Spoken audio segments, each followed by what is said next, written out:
ဦးဇင်းတို့မြန်မာနိုင်ငံကဆရာတော်တန်ဃာတော်များကလည်းပဲကမ္ဘောဒီးယားနိုင်ငံမှာထေရဝါဒဗုဒ္ဓသာသနာထွန်းကားစေလိုတဲ့အတွက်ကြောင့်ကူညီဖို့ရန်လည်းပဲအစဉ်သင့်ဖြစ်နေတယ်အခုဒီခရီးစဉ်ဟာလည်းပဲကမ္ဘောဒီးယားနိုင်ငံမှာဗုဒ္ဓအလိုတော်ကြအရေးကြီးတဲ့ပိန်ဖြစ်ပေါ်ဖို့အတွက်မြန်မာရဟန်းတော်များနဲ့ကမ္ဘောဒီးယားရဟန်းတော်များပူးပေါင်းပြီးတော့ဆောင်ရွက်ရမယ်ခရီးစဉ်ဖြစ်ပါတယ်ជាបឋមលោកបានធ្វើការត្រេកអររីករាយអនុមោទនាចំពោះកងការកុសលរបស់ពុទ្ធបរិស័ទខ្មែរយើងទាំងប្រសង់ទាំងពុទ្ធបរិស័ទផ្សេងៗ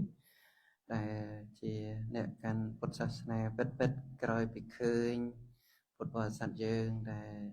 មានសទ្ធាជ្រះថ្លាក្នុង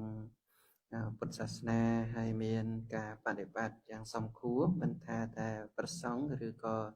ពុទ្ធបរិស័ទទេចឹងហើយទៅធ្វើឲ្យលោកសប្បាយចិត្តក្នុងដំណើរដែលបានមកដល់ប្រទេសកម្ពុជាហើយបានឃើញនៅទស្សនភាពដែលមានសភាពដូចនេះជាដើមទន្ទឹមគ្នានោះក៏បានឃើញពីសេចក្តីជាយាមរបស់ព្រះភិក្ខុសង្ឃសេចក្តីជាយាមរបស់ពុទ្ធបរិស័ទយើងក្នុងការបំពេញបុណ្យកុសលយ៉ាងច្រើនសម្បើមដ៏គួរឲ្យត្រេកអររីករាយហើយក្នុងដំណើរផ្លូវរបស់សង្ឃថេរៈដែលនិមន្តមកអំពីប្រទេសភូមាគឺជាគម្រោងឬក៏ដំណើរផ្លូវដែលនិមន្តមកក្នុងកិច្ចសង្ឃកម្មផ្សេងមានការបញ្ចុះសីមាដកសីមាចងសីមាជាដើមតាមវត្តអារាមផ្សេងចឹងទៅចឹងបានធ្វើនៅកិច្ចនឹងតាមលទ្ធភាពរបស់ខ្លួនឯងឃើញប្រសង់យើងស្រឡាញ់ធម៌វិន័យហើយលោកក៏សប្បាយចិត្តរីករាយចំពោះអ្វីដែលបានឃើញបានជួបហើយក៏ត្រេកអររីករាយចំពោះអ្វីដែលប្រសង់ភូមិឬក៏លោកគ្រប់ព្រះអង្គដែលបានជួយក្នុងការបំពេញនៅកិច្ចដែលនៅខ្វះខាតដែលយើងត្រូវការឲ្យលោកជួយហ្នឹងលោកពិតជាសប្បាយចិត្តត្រេកអររីករាយណាស់បងကမ္ဘောဒီးယားနိုင်ငံမှာသာသနာထွန်းကားဖို့အတွက်ဆရာတာဝန်နဲ့တက္ကတာဝန်လို့တာဝန်နှစ်ခုရှိတယ်ဆရာတာဝန်ဆိုတာယဟန်တော်တွေဆောင်ရွက်ရမယ်ပရိယတ္တိအလုံးနဲ့ပฏิပတ်တိအလုံးဖြစ်တယ်တက္ကတာဝန်ဆိုတာကပရိယပฏิပတ်ကြိုးစားအထုတ်နေတဲ့ဆရာတော်တန်ဃာတော်များကိုတရားဓမ္မများကဝီနီးတော်နဲ့အညီဆက်ပစ္စည်းလေးပါထောက်ပံ့လူတန်းရတဲ့အလုပ်ဖြစ်တယ်ဆရာကလည်းဆရာအလုပ်ကိုလုပ်မယ်တရားကလည်းတရားအလုပ်ကိုလုပ်မယ်ဆိုရင်ကမ္ဘောဒီးယားနိုင်ငံမှာသာသနာထွန်းကားမှာသိချပါတယ်ហើយនៅក្នុងប្រទេសកម្ពុជាយើងដើម្បីឲ្យសាសនារឹងរិតតែចម្រើនក្រៃលែងឬចម្រើនឲ្យរិតតែប្រសើរក្រៃលែងនោះត្រូវមានភារៈទៅជាពីរប្រភេទបែងចែកទៅតាមសំគួរដល់ប្រសង់និងពុទ្ធបរិស័ទយើងនៅខាងប្រសង់ក៏មានតួនាទីក្នុងការសិក្សាក្នុងការបង្ហាត់បង្រៀនបប្រតិបត្តិទៅតាមធម៌វិន័យដែលព្រះអង្គទ្រង់ត្រាស់សម្ដែងហើយនឹងគឺផ្នែកខាងព្រះភិក្ខុសង្ឃចំណែកខាងពុទ្ធបរិស័ទយើងក៏មានតួនាទីភារៈក្នុងការបំពេញទានហើយក៏សិក្សាតាមសំរុំហើយក៏អាចមានការធ្វើនៅកិច្ចដ៏សមគួរឧបត្ថម្ភគាំទ្រដល់ប្រសង់ដែលជាអ្នកសិក្សារៀនសូត្រប្រព្រឹត្តទៅតាមធម៌វិន័យទាំងពីរយ៉ាងនឹងកាលណាដែលទាំងប្រសង់ក៏បានបំពេញតួនាទីភារៈរបស់ខ្លួនឯងបានល្អហើយទាំងពុទ្ធបរិស័ទក៏បំពេញតួនាទីភារៈជាម្ចាស់ទានម្ចាស់ទាយកឬក៏លើសពីនឹងទៅទៀតតាមសំគួរដល់កម្លាំងបញ្ញាសទ្ធារបស់ខ្លួនចាត់ចែងនៅអ្វីៗគ្រប់យ៉ាងបច្ច័យ4ឬក៏វត្ថុណាមួយសំគួរតាមធម៌វិន័យត្រឹមត្រូវទៅតាមធម៌វិន័យទាំងអស់ហ្នឹងគឺយើងមានតួនាទីភារៈក្នុងការជួយថែរក្សាសាសនាឬក៏ជួយឧបត្ថម្ភគាំទ្រសាសនាដែលធ្វើឲ្យសាសនារឹតតែរីចម្រើនឡើងដោយសារ ព្រះភិក្ខុសង្ឃនិងពុទ្ធបរិស័ទយើងមានតួនាទីរៀងខ្លួនបំពេញភារៈតួនាទីរៀងខ្លួន ယဟန်တော်များကမိမိတို့လုပ်ရမယ့်ပရိယတ္တိအလုပ်နဲ့ပฏิပတ်တိအလုပ်ကိုမလုပ်ဘဲနဲ့လူအလုပ်တွေကိုလုပ်ကြမယ်ဆိုရင်တရားဓမ္မတွေကဘလောက်ပဲပစ္စည်းလေးပါလှူဒန်းသာသနာထွန်းကားမှာမဟုတ်ဘူးယဟန်တော်ဒီဘက်ကလည်းပရိယပฏิပတ်ကိုဘလောက်ပဲကြိုးစားတရားဓမ္မတွေဘက်ကပစ္စည်းလေးပါထောက်ပံ့လှူဒန်းမှုမရှိရင်လည်းသာသနာထွန်းကားမှာမရှိဘူးသာသနာထွန်းကားမှာမဟုတ်ဘူး ដូចគ្នានឹងដែរប្រសិនបើព្រះភិក្ខុសង្ឃសម្បីពុទ្ធបរិស័ទមានការឧបត្ថម្ភគាំទ្របច្ច័យទាំងឡាយ4ច្រើនប៉ុណ្ណាក៏ដោយប៉ុន្តែបើព្រះភិក្ខុសង្ឃខ្លួនឯងខ្វះសិក្សាខ្វះការសិក្សាព្រះបរិយ័តនិងខ្វះការបដិបត្តិទេក៏មិនអាចធ្វើឲ្យសាសនារបស់ព្រះតមានវិភាករុងរឿងចម្រើនតទៅមុខបានឡើយដូចគ្នានោះឧបមាបើប្រសង្ឃមានការសិក្សានិងមានការបដិបត្តិដ៏ល្អក្រៃលែងប៉ុណ្ណាក៏ដោយប៉ុន្តែបើខ្វះអ្នកឧបត្ថម្ភគាំទ្រនៅបច្ច័យទាំងឡាយ4ដល់ព្រះភិក្ខុសង្ឃដែលជាអ្នកសិក្សានិងបដិបត្តិឲ្យល្អនោះទេក៏ព្រះភិក្ខុសង្ឃមិនអាចប្រព្រឹត្តទៅបានហើយក៏សាសនាក៏មិនអាចនឹងរីចម្រើនរុងរឿងតទៅមុខបានដែរ အခုမြတ်စွာဘုရားရှင်လက်ထက်တော်ကနေပြီးတော့အခုနှစ်ပေါင်း2500ကျော်တဲ့အထိသာသနာတော်ကြီးကတည်ရှိနေတယ်ဆိုတာဆရာတော်တွေဘက်ကလည်းပဲပရိယပฏิပတ်ကိုကြိုးစားအထောက်တော်မူခဲ့ကြတယ်တရားဓမ္မတွေဘက်ကလည်းပဲဆရာတော်တွေအတွက်လိုအပ်တဲ့ပစ္စည်းလေးပါးကိုဆက်ဆက်နဲ့ထောက်ပံ့လှူဒါန်းခဲ့ကြတယ်ဒီနှစ်ချက်ကြောင့်ပဲယနေ့ချိန်ဒီသာသနာမကွယ်ဘဲနဲ့တည်ရှိနေခဲ့တာဖြစ်တယ်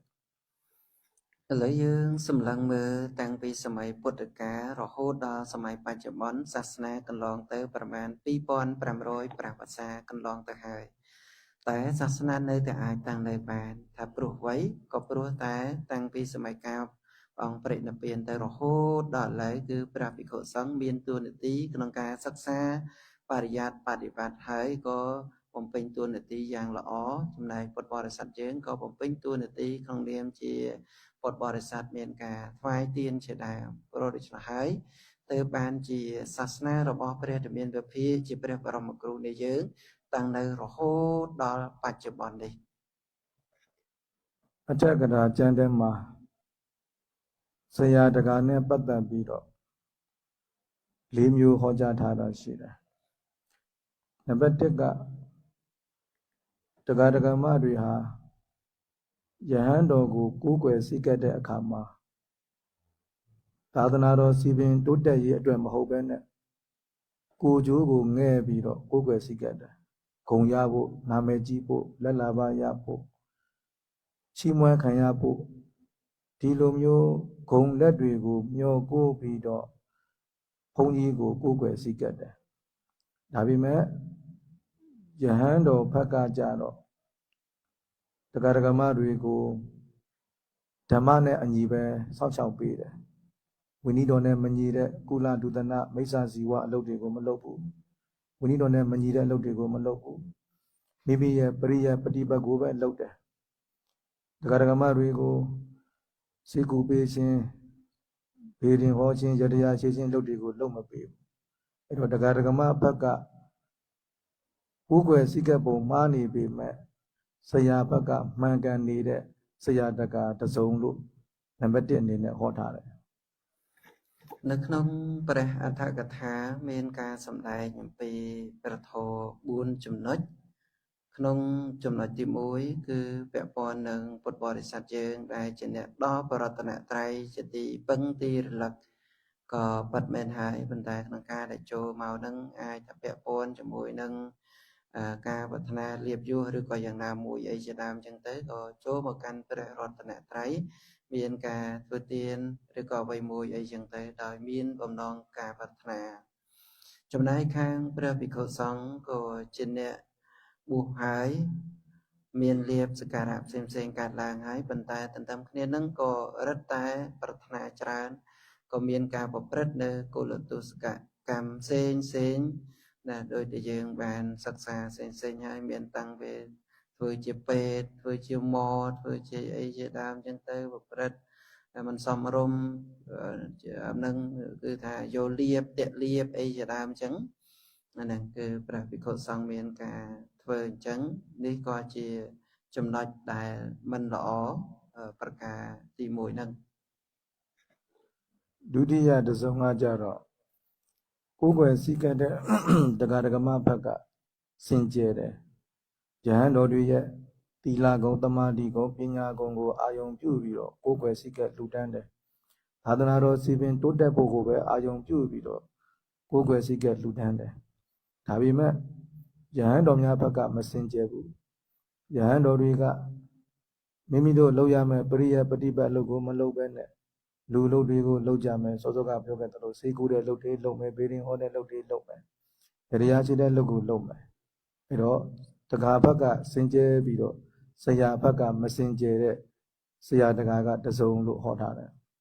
ចំណុចទី2ព្រះអដ្ឋកថាបានសម្ដែងបញ្ជាក់ប្រាប់ថាផ្នែកខាងពុទ្ធបរិស័ទជាអ្នកមានសទ្ធាមានប្រាជ្ញាជាអ្នកដល់ប្រតនត្រ័យជាទីពឹងទីរលឹកអីចឹងទៅយល់ស្វែងយល់ប្រាថ្នាបន់កុសលពិតអីចឹងទៅក៏ប្រឹងប្រែងធ្វើយ៉ាងល្អតាំងពីថ្នាក់ទានជាដើមមានការប្រតិបត្តិយ៉ាងល្អក្នុងនាមតួនាទីជាក្រហមនឹងតែចំណែកខាងប្រសង់បែរជាមិនមានការប្រព្រឹត្តដោយល្អទេជាអ្នកប្រព្រឹត្តនៅគោលទស្សកកម្មជាដើមដោយការធ្វើរឿងដែលមិនល្អផ្សេងអីចឹងទៅយកលៀបតាក់លៀបឬគុហនៈការធ្វើជាពេទ្យជាម៉អីផ្សេងអីហ្នឹងសត្វតែជារឿងដែលមិនសមរម្យបានន័យថាពុទ្ធបរិស័ទហ្នឹងគឺល្អការធ្វើទានបដោតចំពោះសង្ឃយ៉ាងត្រឹមត្រូវដើម្បីសាសនារុងរឿងចម្រើនដើម្បីសាសនាតាំងនៅប៉ុន្តែបែរជាមានផ្នែកខាងបដិគិអកៈគឺប្រសង្ឃបែរជាអ្នកមិនមានការប្រព្រឹត្តដ៏ល្អដ៏សមគួរតាមធម៌វិន័យទេនេះក៏ជាហេតុមួយដែលមិនទាន់ធ្វើឲ្យសាសនារីកចម្រើនដែរខុសពីទី2ទី1គឺមិនល្អទាំងសងខាងតតិយតစုံကကြတော့တရားဓမ္မဘက်ကလည်းမစင်ကြယ်ဘူးဆရာဘုန်းကြီးဘက်ကလည်းပဲမစင်ကြယ်ဘူးတရားဓမ္မတွေကလည်းဘုန်းကြီးကိုကိုးကွယ်တဲ့အခါမှာဂုံတွေမျောကိုလက်တွေမျောကိုပြီးတော့ကိုးကွယ်စီကတာသာသနာတော်အတွက်မဟုတ်ဘူးဘုန်းကြီးတွေဘက်ကလည်းပဲပရိယပฏิပတ်သာသနာလုပ်တွေကိုမလုပ်ဘူးဝိနည်းသီလများကိုမလေးစားပဲနဲ့လူလုပ်တွေလုပ်ဗေဒင်ဟောစေကုကုလဒုဒနာမိစ္ဆာဇီဝလုပ်တွေကိုလုပ်အဲ့တော့ဆရာလည်းမစင်ကြယ်ဘူးတရားလည်းမစင်ကြယ်ဘူးဒါကိုတတိယတစုံအဖြစ်ហောကြားထားတယ်ចម្រើនពរប្រការទី1មិញស្មាដោយសារមើល iPad ទៅភ្លេចស្ដាប់ទៅខាងភិក្ខុល្អឬមិនល្អ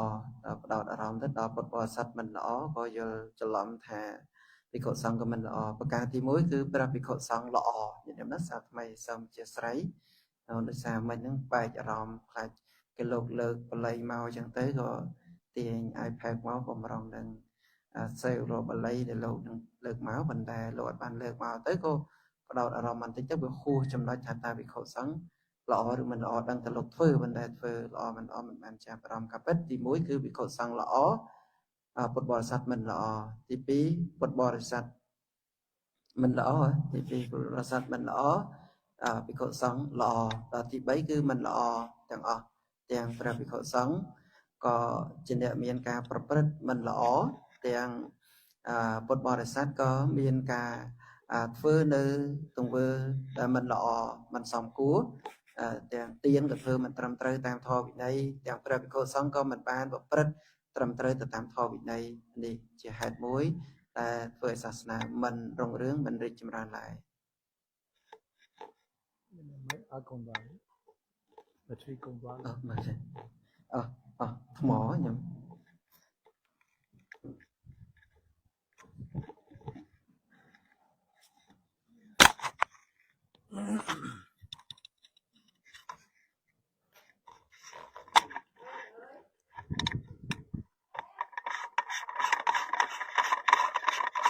ဒုက္ခအစုံအနေနဲ့ကြတော့တရားဓမ္မဘက်ကလည်းစင်ကြယ်တယ်ဆရာဘုန်းကြီးဘက်ကလည်းစင်ကြယ်တယ်တရားဓမ္မတွေအားလည်းပဲတန်ဃာတော်များကိုကိုးကွယ်စည်းကဲလှူဒန်းတဲ့အခါမှာ သံဃာတော်တွေရဲ့သီလဂုဏ်သမာဓိဂုဏ်ပညာဂုဏ်တွေကိုအာရုံပြုပြီးတော့သာသနာတော်စီစဉ်တိုးတက်ဖို့ကိုရည်ရွယ်ပြီးတော့ကိုယ်ွယ်ထောက်ပံ့ထူထမ်းတယ်။ယဟန်တော်များဘက်ကလည်းပဲမိမိတို့လုပ်ရမယ့်ပရိယပฏิပတ်အလုပ်ကိုစ조사ပြီးတော့လုပ်တယ်။မိမိတို့နာမည်ကြီးဖို့မိမိတို့ဂုဏ်ရဖို့လက်ရဖို့တော့တရားဓမ္မတွေကိုစိတ်ကူပေးခြင်းစေဝါပေးခြင်းဗေဒင်ဟောခြင်းတရားရှိခြင်းမအပ်ဆက်တဲ့ကုလဒုဒနာမိစ္ဆာဇီဝအလုပ်တွေကိုမလုပ်ဘူး။တော့ဆရာလည်းစင်ကြယ်တယ်တကားလည်းစင်ကြယ်တယ်။နံပါတ်၄အဆုံးကိုဟောကြားတော်မူခဲ့ ចំណុចទី4ព្រះអដ្ឋកថាបានពោលពីបុគ្គលទាំងពីរប្រភេទគឺផ្នែកខាងប្រសង់គឺជាអ្នកសិក្សាបប្រតិបត្តិដ៏ល្អដ៏គួរជាទីជ្រះថ្លាមិនប្រព្រឹត្តទៅដោយអំណាចនៃកុលទុសកកម្មអីជាដើមទេដែលជាអ្នកមានការសង្រួមមានសង្វរៈយ៉ាងល្អនៅក្នុងធម៌វិន័យមានការសិក្សាមានការបប្រតិបត្តិដ៏ល្អតាមសមគួរដល់ធម៌វិន័យដ៏ក្រៃលែងគួរជាទីជ្រះថ្លា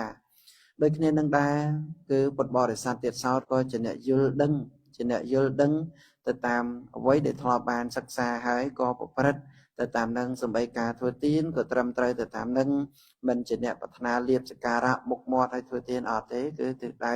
ដើម្បីប្រយោជន៍ដល់សាសនារុងរឿងចម្រើនប្រយោជន៍ដល់ការរួចផុតចាកទុក្ខតែមួយយ៉ាងដូច្នេះបុគ្គលទី4ពួកទី4មិនគឺពុទ្ធបរិស័ទក៏ល្អព្រះភិក្ខុសង្ឃក៏ល្អ ဒီတော့ဒီဆရာတက၄မျိုးထဲမှာသာသနာထွန်းကားတိုးတက်စေခြင်းနဲ့ဆိုလို့ရှိရင်နံပါတ်၄အဆုံးဖြစ်တဲ့တရားဓမ္မဘက်ကလည်းကိုယ်ွယ်စည်းကပ်တာစင်ကြယ်ရမယ်ဆရာတော်များဘက်ကလည်းပဲပရိယပฏิပတ်စ조사အထောက်ကြရမှာဖြစ်တယ်အဲတော့ဆရာတကမိမိတို့အလုပ်ကိုစင်ကြယ်ကြယ်နဲ့စ조사လုပ်မှသာဗုဒ္ဓမြတ်စွာသာသနာတော်ကြီးကစီပင်ထွန်းကားမှာဖြစ်တယ်။ဒီတော့ကမ္ဘောဒီးယားမှာသာသနာထွန်းကားခြင်းနဲ့ဆိုရင်တရားဓမ္မတွေဟာလည်းပဲတကယ်ကိုသာသနာစိတ်နဲ့မြတ်စွာဘုရားရှင်ရဲ့သာသနာလုပ်ကိုလုပ်နေတဲ့ယဟန်တန်ဃာတော်များကိုကိုယ်ွယ်စည်းကပ်လှူဒန်းထောက်ပံ့ကြမှာဖြစ်တယ်။ဒီတရားတန်ဃာတော်များဘက်ကလည်းပဲဝိနည်းတော်ကိုအလေးထားပြီးတော့ပရိယပฏิပတ်ကိုအထောက်ကြမှာဖြစ်တယ်။ဒီလိုဆိုရင်ကမ္ဘောဒီးယားနိုင်ငံမှာမြတ်စွာဘုရားအလိုတော်ကြထေရဝါဒသာသနာတော်တေချာပေါက်ထွန်းကားမယ်ဆိုတာကိုရဲကြီးပြောဝံ့ပါတယ် ក្នុងបណ្ដាធម៌ទាំង4ប្រភេទភេទឬក៏បុគ្គលទាំង4ប្រភេទមានតែប្រភេទទី4នេះទេគឺជាអ្នកបរិសុទ្ធល្អទាំងពីរចំណែកមិនថាតែព្រះភិក្ខុសង្ឃក៏ជាអ្នកសិក្សានិងជាអ្នកបប្រតិបត្តិឲ្យល្អតាមធម៌វិន័យដែលព្រះចិនស្រីព្រះអង្គទ្រង់បានត្រាស់សម្ដែងហើយពុទ្ធបរិស័ទទៀតសោតក៏ជាអ្នកយល់ជាអ្នកមានសទ្ធាពិតមិនមែនជាបុគ្គលខ្លាញ់បន្លំខ្លាយធ្វើដើម្បីនេះដើម្បីនោះអត់ទេគឺធ្វើដើម្បីប្រយោជន៍ដល់សាសនាធ្វើអ្វីគឺត្រឹមត្រូវទៅតាមធម៌វិន័យមិនមែនធ្វើទៅតាមទម្លាប់ទំនៀមទម្លាប់អីទេគឺត្រឹមត្រូវយ៉ាងល្អនៅក្នុងប្រទេសកម្ពុជាយើងកាលណាដែល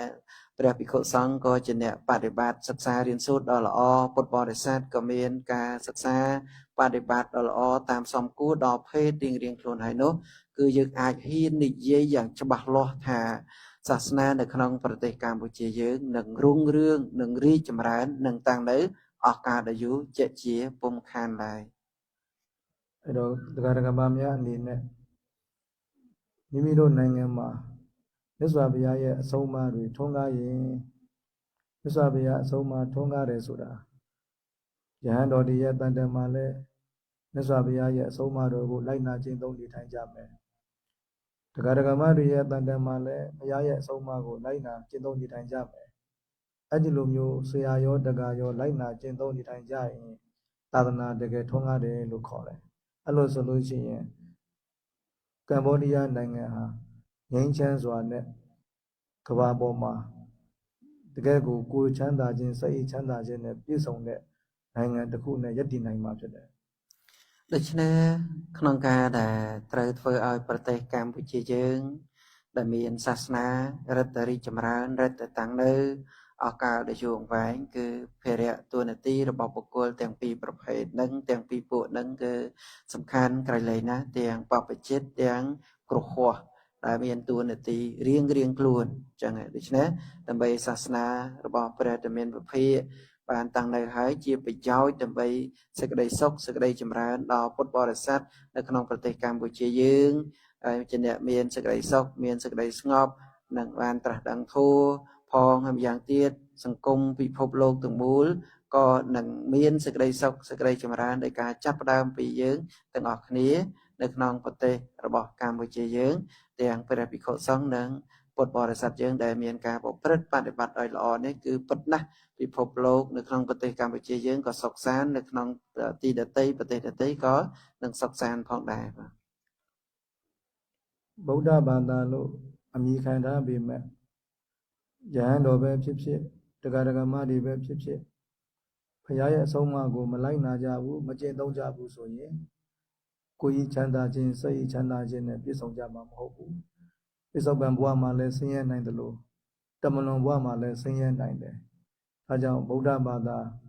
အမိခံယုံနဲ့အာမရပဲနဲ့မကျင့်တတ်ကြပဲနဲ့ဘုရားရဲ့အဆုံးအမကိုလက်တွေ့လိုက်နာကျင့်သုံးစေခြင်းပါတယ်យើងទាំងអស់គ្នាសំបីមាននាមថាជាអ្នកកាន់ព្រះពុទ្ធសាសនាហើយក៏ដោយប៉ុន្តែប្រសិនបើទាំងព្រះភិក្ខុសង្ឃនិងទាំងពុទ្ធបរិស័ទនឹងខ្វះការសិក្សាខ្វះការបដិបត្តិឲ្យត្រឹមត្រូវតាមធម៌វិន័យហើយនឹងមិនមានសេចក្តីស្ងប់ឡើយមិនមានសេចក្តីសុខឡើយទាំងបច្ចុប្បន្នជាតិបច្ចុប្បន្នភពក៏មិនមានសេចក្តីសុខទាំងបរលោកក៏មិនមានសេចក្តីសុខព្រោះតែមានការខ្វះការបដិបត្តិទៅតាមធម៌វិន័យដែលព្រះចិនស្រីព្រះអង្គទ្រង់បានត្រាស់សម្ដែងហើយនឹងဘုရားရဲ့တရားတော်အလုံးကငြိမ်းချမ်းစေတဲ့တရားတွေဖြစ်တယ်ဘယ်တရားပဲဖြစ်ဖြစ်သုတ်တန်ဖြစ်ဖြစ်ဝိနည်းဖြစ်ဖြစ်အဘိဓမ္မာဖြစ်ဖြစ်အလုံးဟာငြိမ်းချမ်းစေတဲ့တရားဖြစ်တယ်တို့မေတ္တာသုတ်ထဲမှာပဲငြိမ်းချမ်းစေတဲ့ကျင့်စဉ်တွေအများကြီးပါတယ်အဲ့တော့မေတ္တာသုတ်ကိုလိုက်နာရင်တောင်မှဒီပိဿုပံမှာလည်းငြိမ်းချမ်းနိုင်တယ်တမလွန်မှာလည်းငြိမ်းချမ်းနိုင်ပါတယ်ធម៌វិន័យរបស់ព្រះសម្មាសម្ពុទ្ធគ្រប់ប្រការទាំងអស់មិនថាព្រះវិន័យមិនថាប្រសូតឬមិនថាព្រះអភិធម្មទេសត្វតែជាធម៌ដែលប្រព្រឹត្តទៅដើម្បីសេចក្តីសុខទាំងបច្ចុប្បន្ននិងបរលោកហ្នឹងហើយដូចជាប្រសូតដែលបរិទ្ធដែលបានពោលមិញមានមេត្តសូតមេត្តបរិទ្ធជាដើមដែលព្រះអង្គទ្រង់ត្រាស់សម្ដែងហើយហ្នឹងសត្វតែជាព្រះធម៌សត្វតែជាព្រះវិន័យដែលប្រព្រឹត្តទៅដើម្បីឲ្យសុខទាំងបច្ចុប្បន្ននិងបរលោកនេះគឺកើតចេញអំពីសទ្ធាសេចក្តីជ្រះថ្លារបស់ពុទ្ធបរិស័ទយើងដែលមានការយល់ដឹងហើយមានការបដិបត្តិទៅតាមធម៌របស់ព្រះអង្គមេត្តាသုတ်ထဲမှာမိမိကိုယ်တိုင်လည်းချမ်းသာဖို့သူတစ်ပါးတွေလည်းချမ်းသာဖို့အတွက်လမ်းညွှန်ပေးထားတဲ့နိလန်းလေးတွေရှိတယ်နည်းနည်းလေးပြောရရင်ဘာပြောသလဲဆိုတော့နသခုဒ္ဒမာစရိကိစီယေနဝိညဥပဝတိယောပညာရှိသူတော်ကောင်းတွေကဲ့ရဲ့စရာအပြစ်တင်စရာဖြစ်နေမယ်ဆိုလို့ရှိရင်နသခုဒ္ဒမာစရိကိစီနည်းနည်းလေးကိုမှနော်ကာယကံနဲ့ဖြစ်စေဝစီကံနဲ့ဖြစ်စေမနောကံနဲ့ဖြစ်စေနည်းနည်းလေးကိုမှမလုပ်ကြပါနဲ့ပညာရှိတွေကဲ့ရဲ့စရာဆိုရင်နည်းနည်းမှမလုပ်ကြနဲ့ပညာရှိတွေကဲ့ရဲ့စရာဆိုရင်နည်းနည်းမှမပြောကြနဲ့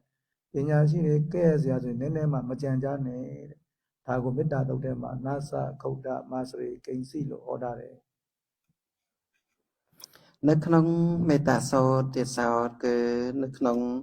ចំណុចនៃប្រកាសថាមួយដែលព្រះអង្គទ្រង់ត្រាស់សម្ដែងហើយនឹងនៅក្នុងមេត្តាសូត្រនឹងគឺនសខុតនចខទាំងមាសរិកិဉ္សមាសនៃតាយុនេះណានៅក្នុងសេចក្តីហ្នឹងក្នុងនិយមន័យថាកាលណាដែលភិក្ខុសង្ឃយើងដែលមានការមិនថ្លឹងថ្នាក់ចំពោះពាក្យសម្ដីដែលគេ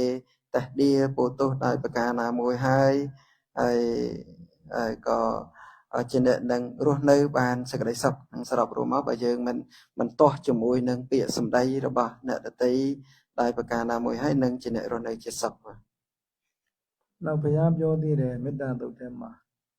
နိညမေညတဒုက္ခမိတ်စေယနိညမေညအချင်းချင်းအပေါ်မှာ ဒုက္ခမိတ်စေယဒုက္ခံဆင်းရဲဒုက္ခကိုနာအိတ်စေယအလိုမရှိပါနဲ့တူပေါ်တူဆင်းရဲဒုက္ခရောက်စေခြင်းတဲ့စိတ်တွေမထားပါနဲ့တဲ့မြတ်စွာဘုရားဟောတာဘလောက်အေးချမ်းတယ်လဲနော်အဲ့တော့မိမိအိမ်သူအိမ်သားဘော်ဒီမှာဖြစ်ဖြစ်မိမိတို့ရက်ွက်သူရက်ွက်သားဘော်ဒီမှာဖြစ်ဖြစ်မိမိတို့မြို့သူမြို့သားမိမိတို့နိုင်ငံသူနိုင်ငံသားကဘာသူကဘာသားတတ္တဝါအလုံးပေါ်မှာဆင်းရဲစေလိုတဲ့စိတ်မဖြစ်စေရဘူးလို့ဘုရားကလက်ညွှန်ပေးထားတယ်ဒါဟာအလွန်ငြိမ်းချမ်းစေတဲ့နိလန်းတွေဖြစ်တယ်ဒီနိလန်းအတိုင်းကျင့်ကြံမယ်ဆိုရင်ကဘာသူကဘာသားအလုံးအေးချမ်းကြမှာဖြစ်ပါတယ်ហើយមួយវិញទៀតព្រះអង្គទ្រង់ត្រាស់សម្ដែងនៅក្នុងបាតនៃព្រះគាថាមួយដែលថានាញមេញ្ញសៈទុក្ខមច្ឆយៈជាដើមហ្នឹងគឺយើងខ្លួនឯងក៏មិនក៏បីផ្ដល់សេចក្តីទុក្ខដល់ខ្លួនឯងហើយក៏មិនក៏បីផ្ដល់សេចក្តីទុក្ខដល់អ្នកដទៃដែរបានន័យថាក៏បីប្រព្រឹត្តនឹងឲ្យជាសុខដោយខ្លួនឯងផងក៏បីយ៉ាងអ្នកដទៃឲ្យជាសុខផងនឹងសរុបរួមមកនៅក្នុងព្រះគាថាហ្នឹងគឺព្រះអង្គទ្រង់ត្រាស់សម្ដែងពីវិធីសាស្ត្រនៃការបដិបត្តិដើម្បីបានប្រយោជន៍គឺសេចក្តីសុខចំពោះខ្លួនយើងនិងសេចក្តីសុខចំពោះអ្នកដទៃအဲ့တော့သူတစ်ပါးအပေါ်မှာဆင်းရဲဒုက္ခရောက်စေလိုတဲ့စိတ်တွေမထားဘဲနဲ့စန့်ကျင်ဘက်အနေနဲ့သူတစ်ပါးအပေါ်မှာချမ်းသာစေလိုတဲ့စိတ်ကိုမွေးရမယ်အဲ့ဒီလိုချမ်းသာစေလိုတဲ့စိတ်ကိုဘယ်ချိန်မှမွေးရမလဲဆိုတော့ရက်နေရင်လည်းမေတ္တာစိတ်ထားရမှာပဲတိဋ္ဌံစရံနိသိဏောဝသွားနေရင်လည်းမေတ္တာစိတ်ထားရမယ်အိတ်နေရင်လည်းမေတ္တာစိတ်ထားရမှာပဲ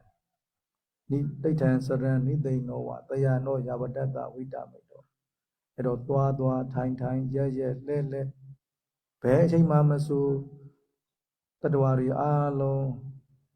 ကိုယ်ဤချမ်းသာခြင်းစိတ်ဤချမ်းသာခြင်းနဲ့ပြည့်စုံကြပါစေဆိုတဲ့မေတ္တာစိတ်ကလေးကိုထားပြီးနေကြရမယ်လို့မြတ်စွာဘုရားကတိုက်တွန်းထားတယ်ព្រះសម្មាសម្ពុទ្ធព្រះអង្គទ្រង់មានការដាស់តឿនឲ្យព្រះភិក្ខុសង្ឃឬពុទ្ធបរិស័ទយើងជាអ្នកចម្រើនដោយមេត្តាមិនថាតែដេកដើរឈរអង្គុយទេគឺតថាងចរង្គវិសិណោវៈសយាណោជាដើមនៅក្នុងនេះសេចក្តីថាព្រះភិក្ខុសង្ឃឬក៏ពុទ្ធបរិស័ទយើងទាំងអស់គ្នាគឺមិនថាតែស្ថិតនៅមិនថាតែត្រាច់ទៅមិនថាតែអង្គុយដេកដើរឈរអង្គុយដោយប្រការណាមួយទេភិក្ខុសង្ឃអង្គហ្នឹងគឺជាអ្នកមានការកម្ចាត់បងនៅមន្ទិលគឺភាពងប់ងក់អីជាដើមហើយអញ្ចឹងទៅការផ្សាយមេត្តាចំពោះសត្វអញ្ចឹងទាំងយើងខ្លួនឯងក៏បានសុខទាំងអ្នកដទៃក៏នឹងបានសុខព្រោះអំណាចនៃមេត្តាហ្នឹងအဲ့တော့ဒီနေ့ဩဝါဒကိုအနှစ်ချုပ်ပြန်ပြောရရင်သာသနာတော်ထွန်းကားဖို့အတွက်တရားဓမ္မတွေဘက်ကလည်းပဲသာသနာတော်ကိုတတ်တန်ရှင်းရှင်းကိုးကွယ်ကြရမယ်။ယဟန်တော်တွေဘက်ကလည်းပဲပရိယပฏิပတ်ကိုကြိုးစားအထောက်ကြရမယ်။ကဘာသူကဘာသားအားလုံးငြိမ်းချမ်းဖို့အတွက်သွားရထိုင်လျောင်းဣရိယာပုတ်၄ပါးလုံးမှာမေတ္တာတရားနဲ့နေထိုင်ကြရမှာဖြစ်တယ်။ဒါကြောင့်ဒီနေ့တရားဓမ္မတွေအားလုံးမြတ်စွာဘုရားရဲ့သာသနာတော်ကိုဗုဒ္ဓအလိုတော်ကြထွန်းကားအောင်ကြိုးစားအားထုတ်နိုင်ကြပါစေសាធុសរុបអវាដកថាពាក្យទូមានរបស់ព្រះសង្ឃថេរៈបង្គ្រូអភិយាលង្ការៈសាទរដែលជាបង្គ្រូចាតិកានៅខាងលើគូគឺសរុបនេះសេចក្តីនឹងមកកាលណាដែលព្រះភិក្ខុសង្ឃមានការសិក្សាបប្រតិបត្តិដ៏ល្អប្រពៃពុទ្ធបរិស័ទយើងក៏ដូចគ្នាគឺជាអ្នកមានសទ្ធាធ្វើទានដែលល្អត្រឹមត្រូវតាមធម៌វិន័យជាដើមនឹងហើយគឺប្រទៅសត្វតែជាហេតុនាំមកនៅសេចក្តីសុខសេចក្តីចម្រើនទាំងខ្លួនឯងទាំងអ្នកដទៃដូច្នេះគឺទន្ទឹមគ្នានោះក៏ត្រូវមានការផ្សាយនៅមេត្តាចិត្តចំពោះខ្លួនឯងចំពោះសត្វដទៃដើម្បីឲ្យខ្លួនឯងនិងអ្នកដទៃបានសុខពិភពលោកនឹងបានសុខសន្តិភាពជាពំខានដោយសារការដែលយើងគ្រប់គ្នាបានប្រព្រឹត្តបានសិក្សាបានបដិបត្តិទៅតាមពុទ្ធោវិយត្តរបស់ព្រះសម្មាសម្ពុទ្ធទៅតាមអ្វីដែលយើងបានសិក្សាហើយនឹងពោសមនមោទនីចឹងបញ្ចប់អវ៉ាតរបស់បងគ្រូតទៅញោមមានសំណួរអីត្រូវសាកសួរពាក់ព័ន្ធនឹងធម៌វិន័យ